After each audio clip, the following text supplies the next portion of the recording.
আজি আমাৰ অসমত মহিলাৰ বিৰুদ্ধে অপৰাধ দ্ৰুত গতিত হ্ৰাস পাইছে।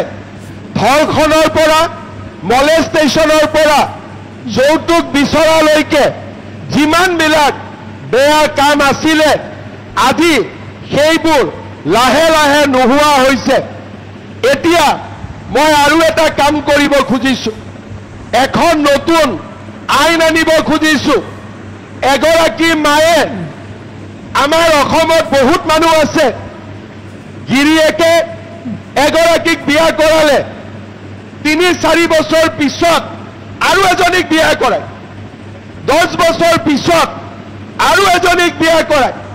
এনেকুৱা মানুহ আছে যোনে ঘৰত 4 গৰাকীকৈ ঘৈণীয়েকক বিয়া কৰাই লৈ আহিছে। এই নৱেম্বৰ মাহত মই নতুন এখন আইন আনি আছো।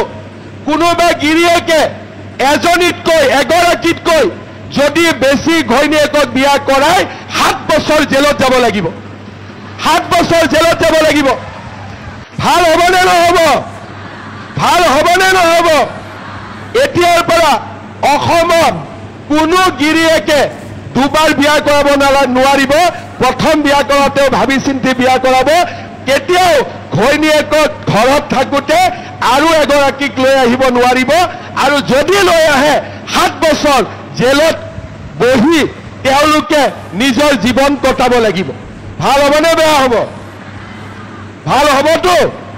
আজি এইবিলাক কাম অসমৰ মহিলাসকলৰ যিবিলাক প্ৰয়োজনীয় কাম আগত কোনেও কৰিব পৰা নাছিল। কৰবাত কৰিলে ভোট কমি যাব, কোনোবাই বেয়া পাব। মইতো একোৱে নুবুজো, ভোট কমক বেয়া পাওক, যদি আই মাতৃসকলৰ আশীৰ্বাদ আমাৰ মূৰৰ ওপৰত থাকে আমি কাকোৱে খাতিৰ নকৰো, আমি ধুনীয়াকৈ আগবাঢ়ি গৈ থাকিম। সেই ৰাজনীতি আজি আমি কৰিছো আৰু তাৰ কাৰণে আজি অসমত আই মাতৃসকল আনন্দত আছে আৰু তেওঁলোকে লাখপতি বাইদেউ হোৱাৰ সপোন দেখিব পাৰিছে।